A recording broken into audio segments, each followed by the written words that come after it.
Share বাজার লুটকারীদের ধ্বংস আবার দাঁড়ালে ভোট যদি দাও দাঁড়ি পাল্লায় দুর্নীতি থাকবে না বাংলায়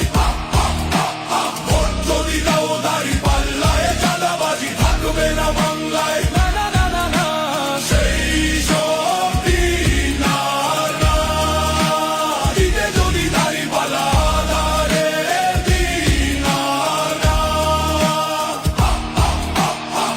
টাকার ছাগলও খাইলো ফ্যাসিস্টের ফুল বাগান তেমন জালিম ফিরবে না আর সেই পথে সবাই আগান দেশটা বেঁচে কেউ যেন আর পার পাইতে না পারে এই ক্ষমতার চেয়ার ধরে দেশটা খাইতে না পারে ভোট যদি দাও দাঁড়ি পাল্লায় দুর্নীতি থাকবে না বাংলায়।